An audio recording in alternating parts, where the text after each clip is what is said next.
उनके पीछे पीछे जब स्टेयर्स पे भागी तो एक लड़का ने मुझे ऐसे पकड़ा and he pushed me on my chest, like we call it breast, that's kind of molestation he was doing, I don't know his intention though, but उन्होंने मुझे पुश किया एंड वो फ़ोन लेके भाग गए। इनको बहुत बुरी तरीके से मारा पीटा, किडनैप भी किया गया, उनको टॉर्चर भी किया गया, उन्हें जान से मारने की धमकी दी। और मेरे साथ उस वक्त मैं रास्ता नहीं दे रहे थे, मैं हॉर्न बजा रही थी तो, लेकिन जब मैंने कहा कि ऐसे हाथ जोड़ के उनसे कहा कि प्लीज़ मर जाएगा वो, रास्ता दीजिए, तो उन्होंने थोड़ा सा रास्ता दिया। और उसके बाद प्रूफ दो ना कि कितने पैसे दे रहे हैं, कहाँ पर धर्म परिवर्तन कर रहे हैं तुम लोग। सिर्फ झूठ पे तुम्हारा सारा केस चल रहा है। कब तक इस झूठ का सहारा लोगे?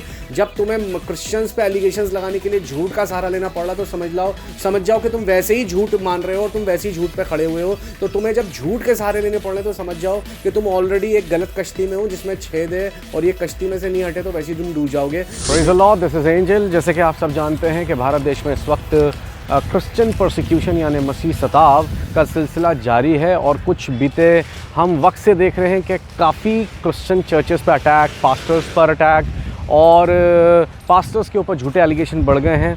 और इसी सब के चलते उत्तराखंड के रुड़की और देहरादून में बहुत शर्मनाक घटनाएं घटी परसिक्यूशन की, जो कि बहुत ज़्यादा इनह्यूमन और मानवता पे कलंक थी, जो कि हम जानते हैं 3 अक्टूबर को घटी। पहली जब हमने दोनों जगह पे विज़िट करा, रुड़की में भी और देहरादून में जो सेलेकोई नाम की जगह है वहाँ पर दूसरी घटना घटी। वहाँ पर संजय नाम के एक भाई रहते हैं जो कि प्रभु की सेवा भी करते हैं, और एक छोटा सा क्वार्टर उन्हें मिला हुआ है जहाँ पर पानी का टैंक जो होता है वहाँ पर उनकी छोटी सी ड्यूटी है उस पानी के टैंक को ऑन और ऑफ़ करने की, जिसके लिए उन्हें थोड़े बहुत पैसे मिल जाते हैं। पहले ये इनका घर है, ये इनकी धर्मपत्नी है, ये यहाँ पर रहते हैं, सेवा भी करते हैं।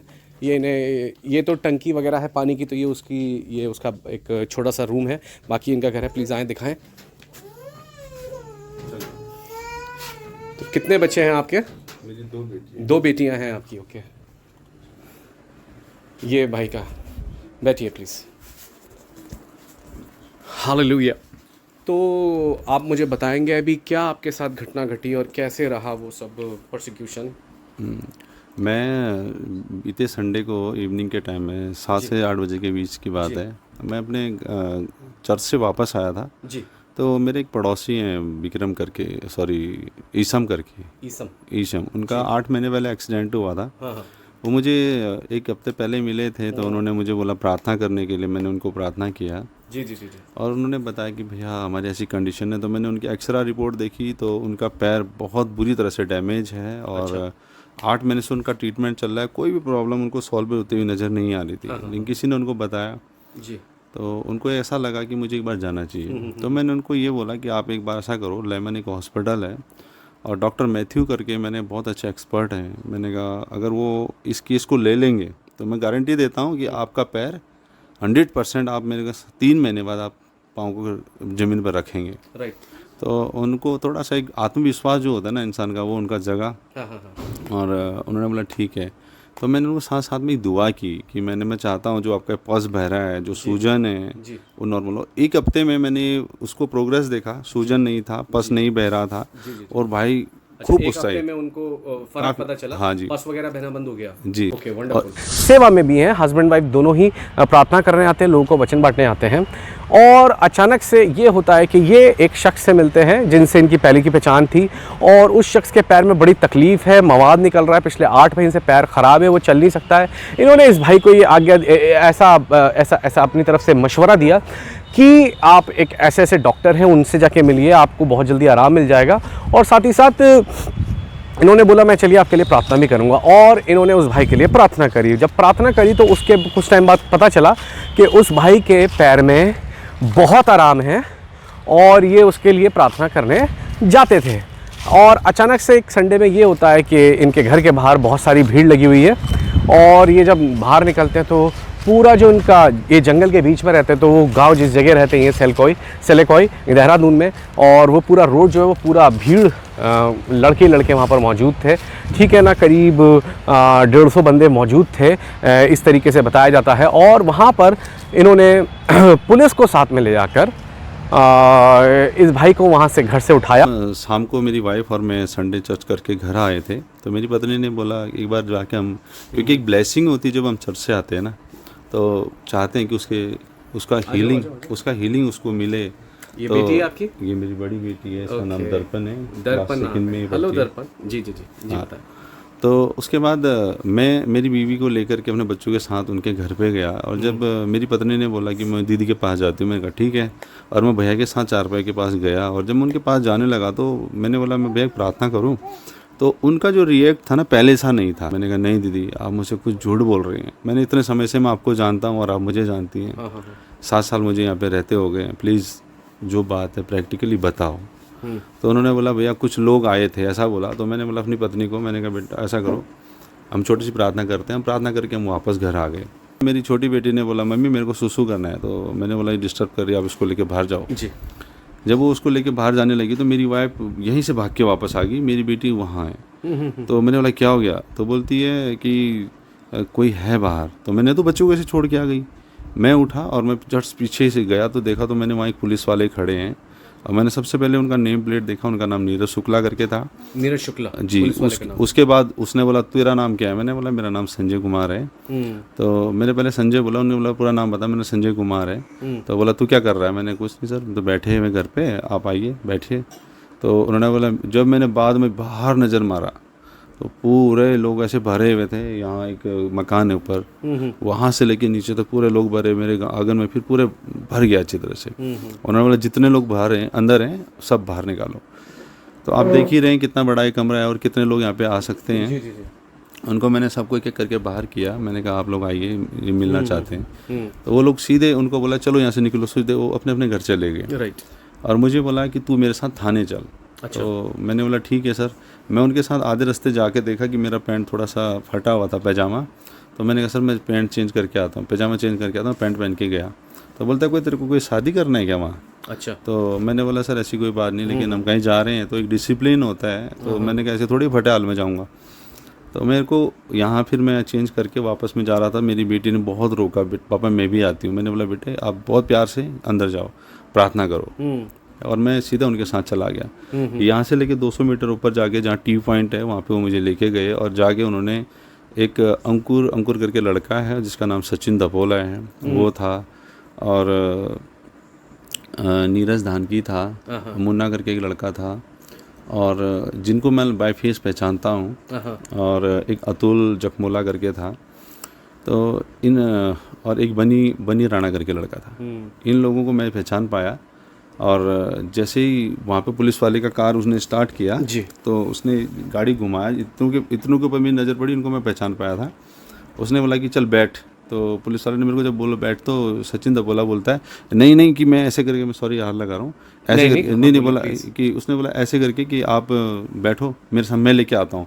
मैंने कोई दिक्कत नहीं है, मैं तुझे जानता हूँ, मैं कोई दिक्कत नहीं। मैंने कहा चल। मैं उसके साथ चला गया। अब मैं जब उसके साथ पीछे बाइक में बैठा हुआ था तो पीछे से एक लड़का है, उसने मेरे दोनों कंधों में ऐसे हाथ रखा।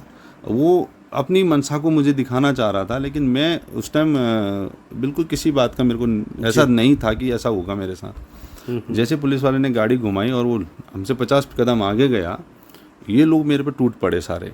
अच्छा। और पता नहीं कौन कहाँ से आ रहा है, कौन किधर से आ रहा है, और सारे मारते जा रहे हैं। तो मैंने एक बात को महसूस किया कि मेरे को किसी ने रजाई से ऐसे ढका हुआ है। और जैसे बचपन में मेरी सिस्टर और मैं, मेरे भाई लोग खेलते थे तो वो रजाई में मारते थे, ऐसा लग रहा था। अच्छा।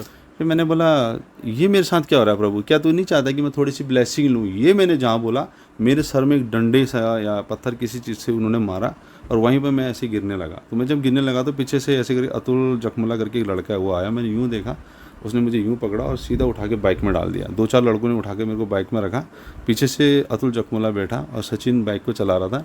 ये लोग गोली बना के ले गए। यहाँ से नीचे एक राजजीव स्कूल पड़ता है 1 किलोमीटर नीचे, वहाँ तक। फिर ये शेरपुर, जब मैं थोड़ा नीचे रोड में जाने लगा, थोड़ी हवा लग रही थी तो मुझे थोड़ा हल्का सा महसूस हुआ। तो मेरा फ़ोन बज रहा था, मेरे पास्टर जी का फ़ोन आ रहा था। हाँ। श्री राम स्कूल के पास में पहुँचा तो मैंने उस फ़ोन को अटेंड किया। और मैंने बोला भैया ऐसा बोला, तो उन्होंने मेरे ऐसे फ़ोन छीना, और ये लोग मुझे डराने लगे, धमकाने लगे, और उन्होंने मेरे को फ़ोन छीन करके दूसरे को हाथों पकड़ा। पहली घटना जो घटी, पहला जो ये किस्सा हुआ है वो रुड़की में हुआ है, जो कि उत्तराखंड में है। और यहाँ पर आस पड़ोस के लोगों ने ही, जो कि आप राइट विंग का हिस्सा मान लीजिए, जो कि कह लीजिए ये लोग कहते हैं भगवा सेना या हिंदुत्व की सेना, उन लोगों ने इसके चलते इस चर्च में मान लीजिए केवल सिर्फ 7 से 9-10 लोग मौजूद थे चर्च में, जिसमें ज़्यादातर फीमेल्स थी, ज़्यादातर औरतें थीं। उसमें इन्होंने बहुत बुरी तरीके से कम करीब सूत्रों के मुताबिक 300-400 लोगों ने इस चर्च में चढ़ाई कर दी और सारा सामान चर्च का तोड़ दिया। और यहाँ तक कि औरतें जब, क्योंकि 2 ही आदमी थे वहाँ पर, 2 जेंट्स थे, मेल्स थे, उनको बहुत बुरी तरह मारा। जब उन्हें बचाने आए तो इन औरतों के साथ भी बहुत बदसलूकी की गई। जब ये सब हो रहा था तो मैं थोड़ी देर से मतलब पहुंची, क्योंकि मैं घर से देर से निकली थी, तो पूरा भीड़ था, मतलब घुसने की जगह नहीं थी। समहाउ आई मैनेज्ड ऊपर तक पहुंचना। वहाँ देखा तो दीदी, मैंने जो सबसे पहला सीन देखा वो अक्षी हैं, उनका बाल पकड़ रखा है और उन्हें ड्रैग कर रहे हैं। That was the first scene जो मेरी आंखों जैसे में पर्ल दिखा। को वो पर्स खींच के ले जा रहे थे पर्ल का, तो मैं भागी एकदम से कि क्या हो रहा है ये। तो मैंने पर्ल को जैसे खींचा, उन्होंने फिर से पकड़ा और फिर मुझे मारने लगे। और जब मेरे हस्बैंड जैसे देख रहे थे मुझे, तो उनको 4 बार कम से कम लगातार उन लोगों ने मारा है और बहुत बुरी हालत उनकी कर दी थी। जी, आपके चोट वगैरह भी आई है? जी सर, ये पूरे मुंह पे मेरे निशान थोड़ा हैं। सा जूम करके दिखाएं। आप देख सकते हैं नील वगैरह भी इनके हैं और ये करीब 3-4 घटना हो चुकी है। इनके निशान आप देख सकते हैं, दिखाएं ज़रा। तो तो मैं इधर लोगों के पास, देवर लेडीज़ जिनको मैं जानती हूँ पर्सनली, मतलब personally not by name but by, आप एक ही कॉलोनी में रहते हो तो आपको पता रहता है कि आपके कॉलोनी के लोग हैं। तो अच्छा, आप ये कॉलोनी के लोग थे वो लोग? हाँ जी, okay, not everyone but most of them थे मतलब। हाँ, यस।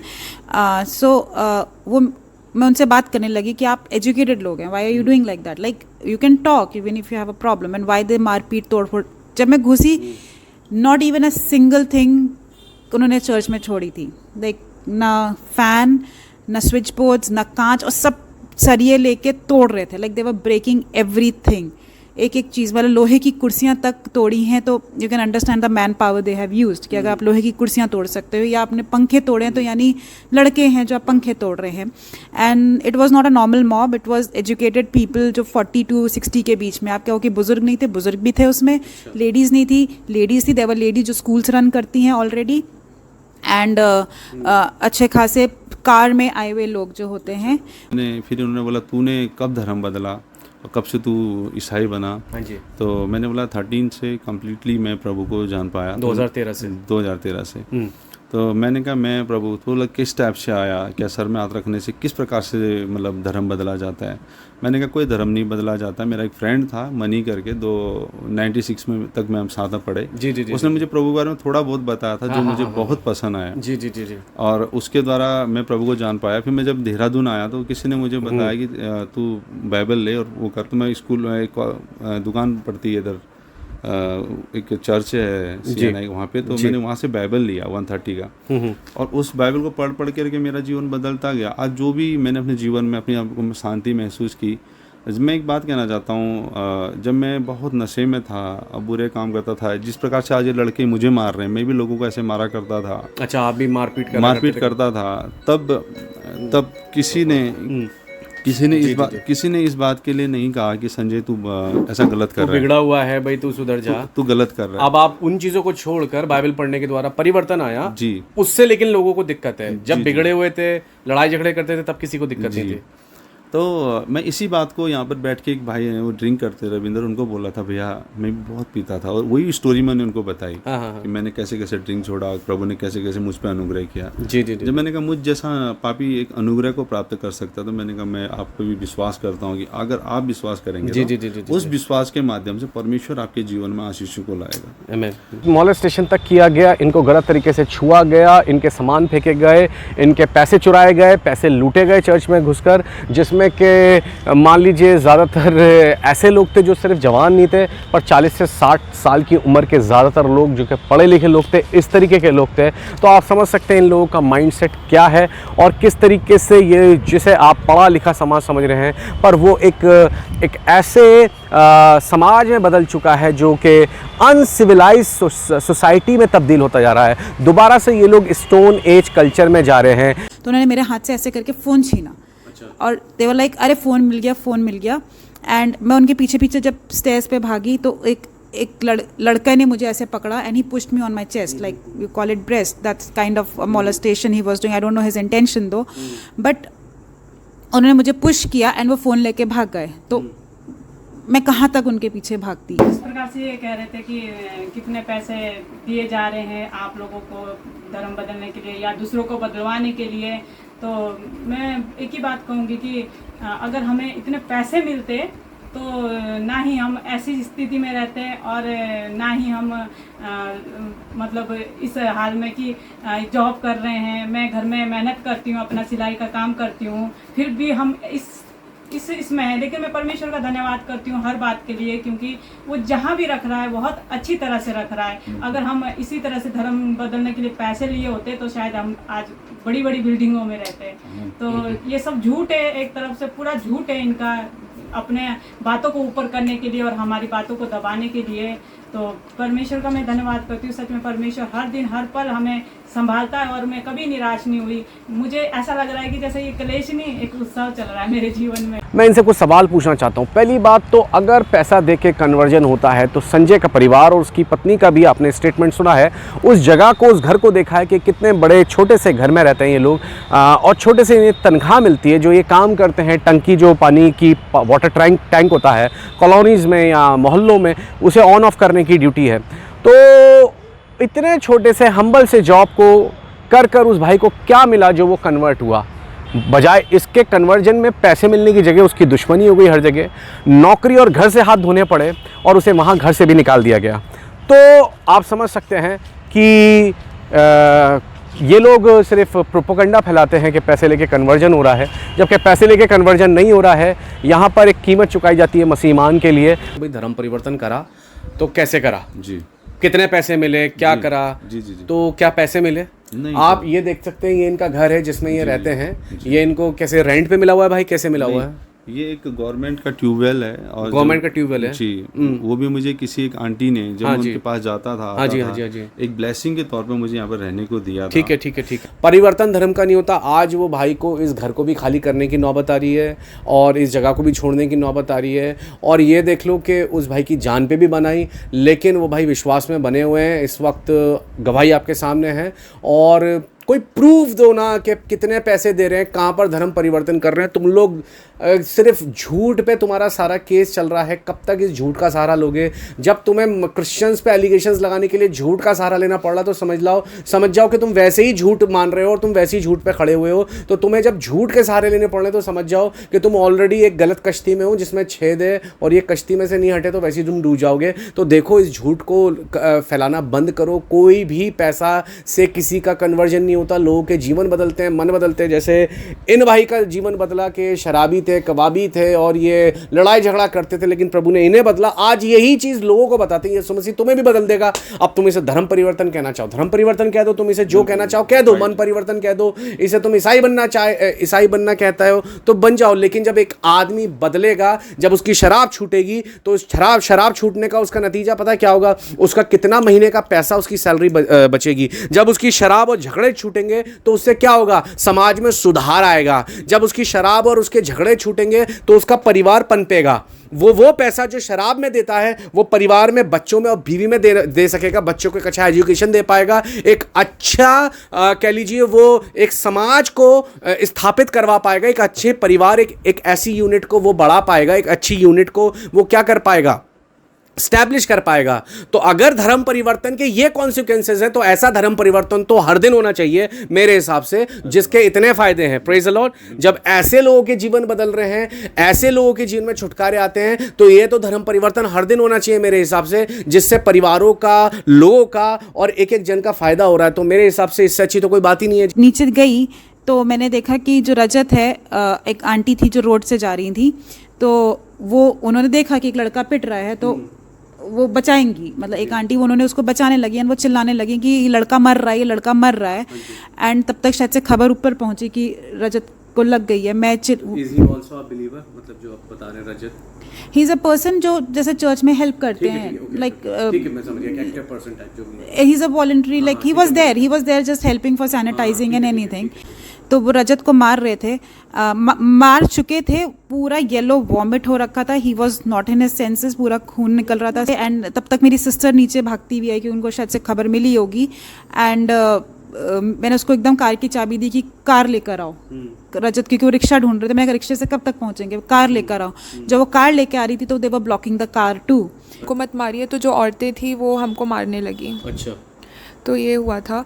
उसके बाद तो फिर ये होता रहा और मैं रजत जिसका सर फटा उसको लेके मैं कार ऑन करी और मैं रोड पे पार्किंग से निकाल के आ रही थी, तो कार सब लोग ब्लॉक कर रहे थे और वहाँ पे बड़े बड़े आदमी थे और वो गाली दे रहे थे मुझको और हंस रहे थे सड़क पे खड़े होके और रास्ता नहीं दे रहे थे। मैं हॉर्न बजा रही थी तो, लेकिन जब मैंने कहा कि ऐसे हाथ जोड़ के उनसे कहा कि प्लीज़ मर जाएगा वो, रास्ता दीजिए, तो उन्होंने थोड़ा सा रास्ता दिया। और उसके बाद जब मैंने रजत को देखा तो उसके कान में से खून निकल रहा था, नाक में से खून निकल रहा था, मुंह में से खून निकल रहा था और वो बेहोश था, वो उल्टी में पड़ा हुआ था। रास्ते में उन्होंने एक बात बोली थी कि अगर हम तुझे उठा के यहाँ से, तुझे पता है ना कि चौकी तक कितने खाले, अच्छा, खाले मतलब नाले हैं, नाले, अच्छा, तो उन नालों में अगर हम तुझे कहीं मार के फेंक दे तो तू क्या कर लेगा। हाँ, तो मैंने उनको एक ही बात बोला, मैंने कहा जब तुमने मुझे घर से उठाया ना, मैं तब नहीं डरा। जब उतनी बड़ी भीड़ तुम में 100-150, जब मैं दूसरे दिन घर आया तो मुझे लोग बताते 100-150 लोग थे। हाँ, हाँ, कुछ लोग उसमें कॉलेज के भी थे, हाँ, हाँ, है ना। मैं किसी कॉलेज का नाम नहीं लूँगा, लेकिन मैंने उन लड़कों को रोड में देखा है, बाय फेस देखा हुआ है और कॉलेज जाते हुए देखा हुआ है। तो वो बच्चे भी वहाँ थे, उनको ये तक नहीं पता था कि क्या चल रहा है, क्या हो रहा है, आए क्यों है, बस ऐसी उन्होंने तो बोला होगा लड़ाई हो गई, हाँ, चलो भाई, है ना, एक लड़को लगा में जो वो रहता है। जी जी जी जी जी जी जी। तो उन लोगों ने फिर जब मेरे को बोले तुम नाली में फेंक देंगे, तो मैंने बोला तुम्हें जो मर करो, है ना, लेकिन मेरे को धमकाओ मत। मैंने इतना मारना था, थोड़ा सा और रहा, मैंने पूरा करो। हाँ, हाँ, लेकिन मैंने कहा ऐसा वाला धमकी मत दो, मैंने प्राण लेने का काम तेरा नहीं है और तू कुछ नहीं कर सकता। हाँ, हाँ, हाँ, ठीक है। फिर वो बोलते तू मरने को तक तैयार है, मैंने हाँ मैं मर जाऊंगा। बोलते चल छोड़ तू इस बात को, तू ईसाई बना, मैं कोई मतलब नहीं, लेकिन तू बता धर्म क्यों बदल रहा है किसी का। हाँ, हाँ, मैंने बोला यार मैंने किसी को अगर अच्छा रास्ता बताया, अगर तुम्हें लगता है मैंने उसका धर्म बदल दिया, मैंने तुम्हारी गलत सोच है, मैंने प्लीज अपनी सोच। भाई आपने प्रार्थना के लिए बोला, उनके पैर में पस खत्म हो गई है ना। हाँ जी, हाँ जी। तो इसे धर्म बदलना बोलते हो, तो चलो जी, ऐसे तो धर्म फिर क्या करें, फिर ऐसे तो हम लोगों की भलाई करनी कैसे बंद कर सकते हैं, तो हम करेंगे। जब इन लोगों पे, जिन लोगों ने चर्च पर अटैक करा, एफआईआर इन लोगों पे की गई जिन्होंने अटैक करा, तो उन लोगों ने काउंटर एफआईआर कर दी जिन लोगों को जख्मी किया गया, जो चर्च में पीटे गए इन लोगों के जरिए, यानी जो चर्च में पिटे हैं, जिनके ऊपर हमला किया, जिनके चर्च, जिनके धर्मस्थल पे हमला किया, उन्हीं पे उल्टी काउंटर एफआईआर कर रहे हैं ये लोग, और वो एफआईआर आज की डेट तक रद्द नहीं की गई। Such a shame to this system. सोच के देखिए कि क्या इन लोगों ने इस मुल्क को बना दिया है, क्या जंगल राज इन लोगों ने कर रखा है। अब उसके बाद तो फिर यही हुआ है कि हमने एफआईआर किया है, जैसा जैसा सच्चा हमने लिखा है एफआईआर में, और पुलिस ने एफआईआर उस दिन नोट किया जब पूरा इंसिडेंट हो गया। वो लोग इंसिडेंट होने के बाद आए, लेकिन सबसे अजीब बात यह है कि जिन लोगों ने, इतनी बड़ी भीड़ ने, हम लोग चर्च में सिर्फ 10 से 12 लोग थे, पूरी बिल्डिंग में 10 से 12 लोग थे, हॉल में तो 8 ही लोग होंगे, 8-9 लोग।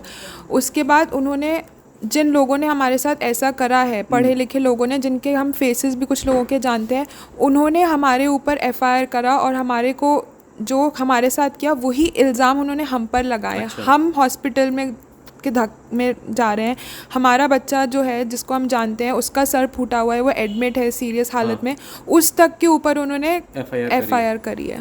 कि उसका उस टाइम बैटरी डाउन हो गया था, तो वो मेरे पड़ोसी एक लड़के ने फ़ोन कर दिया, तो इतना ही भैया ने बोला, पास्टर जी ने बोला कि भाई हम चौकी में बैठे हुए हैं, हम बाद में बात करते हैं, इतना बोला। उसने एक थप्पड़ उनके जड़ दिया। मैं उठा, जी जी, मैंने कहा एक डॉक्टर को तो ऐसे हाथ उठा रहा है, और मैंने कहा वो एक एज अ रिस्पेक्टेड व्यक्ति है, मैंने तू क्या है, तूने कैसे करके हाथ उठा दिया, मुझे मार, मुझे जो कहना कर, मैं तेरे गाँव का हूँ, लेकिन तू उस पर क्या को हाथ उठा रहा है। लेकिन थोड़ी देर में एक लड़का दौड़ करके आया, और मेरे ख्याल वो था बनी राना से, नहीं सॉरी, कंफर्म था कि वो बनी राना था, और वो पर्स लेके आया और उसने पर्स यूँ रखा। तो मैंने भैया आपका है क्या? बोला नहीं। मैंने ये पर्स किसका? उसमें देखा तो प्रवीण ठाकुर करके एक ड्राइवर हैं हमारे परम भैया के, उनका आईडी था। अब मैं अंदर बैठा हुआ था, मुझे बाहर नहीं जाने दिया जा रहा था। पास्टर उनके ड्राइवर थे जी, प्रवीण ठाकुर जी। बाद में मुझे इसके बारे में पता नहीं चला कि बाहर क्या हो रहा है क्या नहीं। लेकिन उसके बाद रात को इन लोगों ने भैया को बोला कि तू यहाँ से पहले बहुत गाली गुली दिया, उनके साथ भी मारपीट किया, बदतमीजी किया। भैया को मैंने बोला भैया आप चले जाओ, इससे पहले कि कुछ हो मेरी चिंता मत करना, बस प्रार्थना करना। तो भैया बोले ठीक है भैया मैं चलता हूँ और बैठो, क्योंकि वो सुनने को तैयार नहीं थे। पुलिस वालों के सामने, पुलिस वालों के साथ आपके साथ हाथापाई हो रही थी? सामने पुलिस वाले बैठे, पुलिस स्टेशन में हो रहा था ये सब? जी जी, पुलिस वाले सामने बैठे थे। ये सब चीजें ऑर्गेनाइज तरीके से हो रही है, जो लोग देश की रक्षा करने के लिए बने हुए हैं। जैसे ये शुक्ला कोई है पुलिस वाला, जो भी कांस्टेबल है, कौन है वो सर मुझे पता चला है कि कांस्टेबल सर, कांस्टेबल है या एसएचओ जो भी। तो फिर उन चर्चेज़ में क्यों नहीं जाते? यहाँ पर 3-3, 4-4, 5-5 हज़ार लोग, 10,000 लोग, 50,000 लोग आते हैं। एक बार वहाँ पर भी जाओ और वहाँ पर लोगों से ज़रा पूछो कि वो प्रार्थना में क्यों आ रहे हैं और क्यों नहीं आ रहे हैं, and you will get the befitting reply, I am telling you. तो लेडीज़ के साथ तुम लोग बदतमीज़ी कर रहे हो, लेडीज़ के साथ तुम लोग मारपीट कर रहे हो, एक अकेले पादरी को मिलकर तुम लोग मारते हो, पीटते हो, ग्रुप में आते हो, मोब लिंचिंग कर रहे हो, चर्च में घुसकर लिंचिंग कर रहे हो। इसमें कौन सी बहादुरी है? बहुत बड़ी बहादुरी है, इसमें कोई भी बहादुरी वाली बात नहीं है। बट तुम्हें पता है कि पुलिस तुम्हें सपोर्ट दे रही है कहीं ना कहीं, शायद सब नहीं दे रहे, बट कुछ अंदर के लोग हैं जो सपोर्ट कर रहे हैं। जैसे कि यहाँ पर जो शुक्ला करके एक पुलिस वाला, उसने सपोर्ट करा इन लोगों को सिलेकोई वाले केस में, ठीक है ना, उस पास्टर को पीटने में, मारने में। दूसरी बात, इन्होंने उस पादरी को मारा, उसके सीनियर पास्टर को भी मारा। और क्यों मारा? धर्म परिवर्तन। मैं कह रहा हूँ बाई चांस चलो धर्म परिवर्तन हो भी रहा है, मान लो इसे, ये कौन सा क्राइम है और कौन से इंडिविजुअल को ये संविधान अधिकार नहीं दे रहा कि वो अपनी मर्ज़ी से, उसका कॉन्शियस जहाँ कह रहा है, अगर वो कुछ मानना चाहता है तो उसे रोके। चीज़ें ऐसे नहीं हो रही। क्रिश्चियन के साथ जो इंडिया में परसिक्यूशन है वो एक रियलिटी है, जिन दिनों में हम जी रहे हैं, ये हर दिन हो रहा है।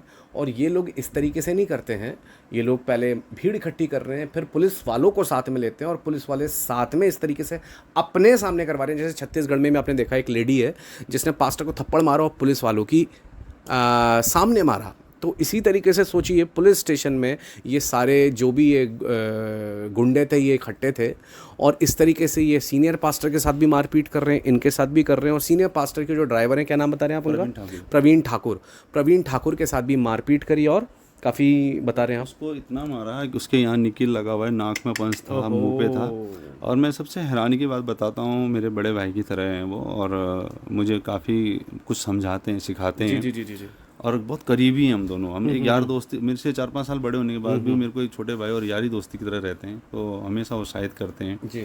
जब मुझे ये पता चला कि उनको सांस की प्रॉब्लम है और उनको थोड़ा मेडिकली फिजिकली प्रॉब्लम है जी, तो उनको ऐसी जगह पे मारा, तो मेरा ना अंदर से रोंगटा काम किया कि मैं कैसे करके बाहर निकलूं और कैसे करके उसको एक बार वो कर लूँ, देखूं जी भाई। तो मैं ये सोच रहा था कि 1-2 थप्पड़ मारा हो, क्योंकि मैंने खुद इस चीज़ से निकला हूँ कि मुझे कितना पड़ा, हाँ जी, तो उसको कितना मारा होगा। मैंने कहा कहीं ऐसा तो नहीं कि उसने कुछ प्राणी छोड़ दिए हों अपने। मेरे मन में ये डर था। अचानक ही 5 बजे के टाइम पे हम प्रार्थना में बैठ रहे थे, तो मैंने अनीता कोई सब्जेक्ट है तो बता, हम प्रार्थना करते हैं। तो इसने बोला प्रवीण भाई को बहुत। मैंने बोला तू अब बता रही है? तो मैंने बोला क्या? मैंने तुरंत फ़ोन काट के मैंने कहा तू अपने नंबर से प्रवीण को फ़ोन लगा। तो उसको फ़ोन लगाया तो उसने बताया यार मेरे को ऐसे मारा। मैं बहुत रोया। मैं जो प्रवीण ठाकुर हैं उनको मारने की क्या वजह थी? वो मुझसे मिलने आए हुए थे। वो मिलने, हाँ, वैसे वो भी मसीह को मानते हैं जी। वो भी गैर मसीह परिवार से जी, वो भी हिंदू बैकग्राउंड से थे। वो भी भैया बहुत ड्रिंक करते थे। परमिशन ने उनको अद्भुत रीति से आज वो सेवा करते हैं। क्या बात है ना। और लेकिन वो अपनी पत्नी को मारते पीटते भी थे, लेकिन आज उनकी 2 बेटियां, उनकी पत्नी और वो खुद प्रभु की ऐसी सेवा करते हैं। बहुत ब्लेसिंग परमिशन। देख लो जी, ये होते हैं धर्म परिवर्तन, और इस तरह प्रभु लोगों के जीवन और परिवार बदल रहे हैं। और तुम लोगों को लग रहा है कि धर्म परिवर्तन 2 बुरी चावल के लिए हो जाता है। यहाँ लोग अपनी जान पे खेलने को तैयार हैं, और तुम्हें लग रहा है ये 2 बुरी चावलों का खेल है। तो धर्म परिवर्तन की रियलिटी ये है तुम लोगों के सामने। तुम लोगों को बस ब्रेन वॉश किया गया है बुरी तरीके से, और तुम्हें बस बताया गया है कि कोयल उड़, कबूतर उड़, और उसके साथ तुम्हारे साथ गाय भी उड़वा दी और तुम उसे भी उड़ा रहे हो। तुम्हें रट्टा लगवा दिया और तुम्हें लग रहा है कि यही धर्म परिवर्तन होता है। धर्म परिवर्तन की सच्चाई इससे बिल्कुल डिफरेंट है। धर्म परिवर्तन के लिए, यीशु मसीह को मानने के लिए लोगों को एक कीमत चुकानी पड़ रही है। अगर ये भाई अभी किसी और देवी देवता को मानने लगे, साई को, किसी और को, मैं सच बता रहा हूँ कोई विरोध नहीं होगा। लेकिन यीशु मसीह, याद रखो, जब तुम सच को मानोगे तभी विरोध होगा, वरना कभी विरोध नहीं होगा। इस बात को याद रखना। विरोध या कभी भी अपोजिशन आएगा ही तब जब आप सही रास्ते पर, इस बात को याद रखना। यही सबसे बड़ा सबूत है कि आप सच को मान रहे हो। तो क्यों, सोचो ना तुम्हारे अंदर के क्यों डीमंस तुम्हें इतना ज़्यादा उभार रहे हो। ये है आपके सामने रियलिटी। आज इनके भाई के ऊपर प्रेशर है कि इस घर को खाली करें, है ना, और भी यहाँ पर क्या कह सकें, गांव में दुश्मनी हो गई, बहुत सारी चीज़ें, लेकिन ये यीशु मसीह की मोहब्बत है, क्योंकि उन्होंने चखा है यीशु मसीह को। चाहे वो उनकी बात बता रहे प्रवीण ठाकुर जो ड्राइवर हैं, उनको भी मारा, उनके लिए बता रहे, उनके जीवन में बदलाव आया, उनके जीवन में खुदावंद ने काम करा, उनको बदला प्रभु ने। क्यों? ये यीशु मसीह की सामर्थ को चखा इन लोगों ने। तुम लोगों ने चखा नहीं है, तो तुम लोगों को लग रहा है कि धर्म परिवर्तन बस वही है जो तुम व्हाट्सअप पे स्टेटस चेक करते हो, व्हाट्सअप पे अपने तुम्हारे जो वो आ जाते हैं ना पोस्ट, तो तुम्हें वही लग रहा है कि ये ईसाई बना रहे हैं, ये वो कर रहे हैं, ठीक है ना, ये क्रिप्टो क्रिश्चियंस हैं, ये फलाना है। But this is different. ये है रियलिटी, ये है रियलिटी। दूसरी चीज़ जो सबसे मुझे बड़ी चुभती है, और वो चीज़ मैं बताना चाहूँगा कि मीडिया का जो एक पक्ष है वो तो बिल्कुल मसीहत के ख़िलाफ़ है, ठीक है ना। वो लोग तो केवल क्रिश्चियंस या मुस्लिम्स के अगेंस्ट में ही बात करते हैं, पर एक पक्ष जैसे NDTV न्यूज़ वगैरह हो गए, ये लोग माइनॉरिटी में क्रिश्चियंस को समझते नहीं है और इनके लिए क्रिश्चियन परसिक्यूशन एग्जिस्ट ही नहीं करता, जबकि वो एक रियलिटी है और उसके बारे में ये लोग बात नहीं करते। मैं बात कर रहा हूँ रविश कुमार और अभिसार शर्मा जैसे क्या लीजिए जर्नलिस्ट के बारे में, कि जो कभी भी इस तरह की घटनाओं को बताते नहीं है। सोच के देखिए, अगर यही घटना किसी दूसरे धर्मस्थल या मस्जिद कहीं और होती, NDTV कितनी कवरेज करता है, या दूसरे चैनल जो हैं वो कितना कवरेज करते हैं। पर सोच के देखिए कि रुड़की में इतनी बड़ी घटना घटी है और चर्च के अंदर लेडीज़ के साथ, फीमेल्स के साथ बदतमीज़ी हो रही है, हाथापाई हो रही है, पर उसके ऊपर कोई डिबेट नहीं हो रही है और उसके ऊपर कोई इतनी बड़ी आउटरीच नहीं हो रही है जैसी होनी चाहिए। सवाल ये उठता है कि ये इतने ज़्यादा क्रिश्चियंस के सताव के केसेस क्यों बढ़ गए हैं। तो इसका पहला वजह है, हम देख सकते हैं ये बहुत जल्दी उत्तराखंड में हुए, हरिद्वार में भी केस हुआ, वहाँ पर भी पास्टर के साथ सताव हुआ, प्रोसिक्यूशन हुआ। हम देख सकते हैं उत्तर प्रदेश में ये आए दिन घटना घट रही है, और छत्तीसगढ़ में बहुत घट रही है। छत्तीसगढ़ में घटने की वजह क्या है? 15 साल के बाद वहाँ पर कांग्रेस का राज आया है, तो नेचुरल सी बात है बीजेपी वहाँ पर माहौल क्रिएट कर रही है, और वहाँ पर वो कहीं ना कहीं क्रिश्चियंस को टारगेट, उसमें क्रिश्चियंस जो हैं वो टारगेट हो रहे हैं, और उन्होंने वहाँ पर धर्म परिवर्तन को मुद्दा बना रखा है, जिसको लेकर आए दिन वहाँ पर क्रिश्चियन पास्टर्स का या क्रिश्चियन चर्चेस का सताव हो रहा है उत्तराखंड में या यहाँ पर भी। अब क्यों? क्योंकि ये कहीं ना कहीं शायद एक दस्तक है 2022 के चुनाव की, कि शायद चुनाव आ रहे हैं, तो कहीं ना कहीं कुछ लोगों को मुद्दे मिल चुके हैं, जिन मुद्दों को इस्तेमाल करके वो 2022 के चुनावों में कहीं ना कहीं इन मुद्दों को इस्तेमाल करके चुनाव में जीतने की कोशिश की जा सकती है। इसलिए इस वक्त कन्वर्जन या धर्म परिवर्तन, धर्मांतरण, इन मुद्दों पे इन लोगों का फोकस बहुत ज़्यादा बढ़ चुका है, या फिर इसके ख़िलाफ़ ये बहुत ज़्यादा काम कर रहे हैं, ठीक है ना। तीसरी बात जो सबसे इम्पॉर्टेंट है वो ये है कि क्यों विक्टिम्स के ऊपर उल्टी काउंटर FIR हो गई और इन पुलिस वालों ने उसे करा। इस FIR को जल्द से जल्द रद्द किया जाए, ये क्रिश्चियन कम्युनिटी की पूरी डिमांड है। जल्द से जल्द, ये पूरी तरीके से इनजस्टिस है, नाइंसाफ़ी है। जिन लोगों को मारा गया, पीटा गया, उन्हीं के ऊपर काउंटर FIR हो रही है। ऐसा जंगल राज मत चलाओ, मेहरबानी से मत चलाओ, वरना अंतर्राष्ट्रीय मंच पर हिंदुस्तान की बहुत ज़्यादा नाक कट रही है। ये बात याद रखना, बहुत बदनामी हो रही है और बेइज्जती हो रही है। इसे और ज़्यादा बदनाम मत करवाओ, इस देश को और ज़्यादा कलंकित मत करो अपने कामों से, पर इस देश की इमेज को सुधारो, यहाँ की माइनॉरिटी को इस तरीके से सताना बंद करो। This is all I just want to say. करीब 13 साल पहले मैं हिंदू था और मैं उस परिवार से निकला। प्रभु ने मेरे जीवन को बदला। मैं एक अच्छा स्पोर्ट्समैन था, पर उसके पीछे मैं गलत लोगों के साथ संगति में गया था। कुछ लोगों के साथ मुझे ऐसे मिल गए थे जिन्होंने बोला कि आप सिर्फ गन को आपको उठाकर मैं दूंगा, आप ले जाके वो गन किसी को देना है। और 2005-06 की बात है, और 7-8 हज़ार रुपये सिर्फ एक बार मिलेगा आपको। तो मैं अगर सोचता हूँ कि अगर आज मैं उस दोस्तों के साथ होता या उस लोगों के साथ होता तो मैं आज कहाँ पाया था। सोच सकता मैं शायद एक क्रिमिनल के रूप में एक बहुत चीज़ों में होता। पर प्रभु का मैं धन्यवाद करता हूँ कि फिर मैं एक दिन मैं तकलीफ़ में था और किसी ने मुझे प्रभु के बारे में बताया। मुझे इतनी शांति मिली, एक ऐसा आनंद मिला कि मुझे ऐसा लगा कि मैं सच में एक सच्चे ईश्वर को अब जान गया हूँ। और कभी गाली देना, कभी बुरा करना, श्राप देना किसी को कुछ बोलना, ये करने के बाद भी उस जीवन में मुझे लगता था कि मैं सही हूँ। पर जब मैं परमेश्वर को जाना तो मुझे लगा कि हाँ, अब मुझे डर है कि मैं पाप कर रहा हूँ, गलत कर रहा हूँ। और मैं प्रभु का धन्यवाद करता हूँ कि ये परिवार के साथ में बहुत ही सच में पीड़ित हुआ और गलत हुआ। मेरा सिर्फ एक क्वेश्चन है और मैं चाहता हूँ कि वो सवाल को मैं आपके बीच में रखूँ। हम प्रार्थना ही तो कर रहे हैं, हम देश के लिए प्रार्थना करते हैं, हम लीडर के लिए प्रार्थना करते हैं, हम राज्य के लिए प्रार्थना करते हैं, डिस्ट्रिक्ट के लिए प्रार्थना करते हैं। आपको पता नहीं है जो आपने मारा, हमने जाकर रात में भी आपके लिए भी प्रार्थना की कि परमेश्वर आपको बदले, परमेश्वर आपको ये गुस्से की भावना से हटाए और ये खराब परिस्थिति से, परमेश्वर गलत संगति से आपको हटाए। हमने आपके लिए भी प्रार्थना किया कि प्रभु आपको भी परमेश्वर इन्हें माफ़ कर, ये जो भी किए गलत किया। आप इसके बारे में क्या सोचते हैं, आप इसके बारे में क्या कहते हैं? और मसीह सताव जो बढ़ चुका है, इसके बारे में इस वक्त एज अ क्रिश्चियन आप क्या समझते हैं कि आपका फ़र्ज़ क्या होना चाहिए? एज अ बिलीवर आप क्या समझते हैं कि आपका फ़र्ज़ होना चाहिए? एज अ पास्टर आप क्या समझते हैं कि आपका फ़र्ज़ होना चाहिए? और एज अ मिनिस्ट्री आप क्या समझते हैं कि आपका फ़र्ज़ होना चाहिए? जबकि ये सताव आप कोई इतिहास की बात नहीं रही, अर्ली क्रिश्चियनिटी की बात नहीं रही, पर जिस सदी में या जिस ज़माने में हम रह रहे हैं उसमें ये हकीकत बन चुकी है। तो प्लीज़ इन इंटरव्यूज़ को देखिए, इन वीडियोज़ को देखिए और ज़रूर आप इसमें अपनी राय रखिए और ज़रूर इस चीज़ को देखिए और अवेयर हुइए और देखिए कि किस तरीके से मसीहत के ख़िलाफ़ सोची समझी साजिश हो रही है, ऑर्गेनाइज तरीके से क्राइम हो रहे हैं, ऑर्गेनाइज तरीके से उन पर अटैक हो रहे हैं, ऑर्गेनाइज तरीके से पुलिस को साथ में मिलाकर पास्टर्स के साथ थानों के अंदर, पुलिस स्टेशन के अंदर, कस्टडीज़ में, पुलिस कस्टडी में उनके साथ हाथापाई की जा रही है, उन्हें मारा जा रहा है और सताया जा रहा है।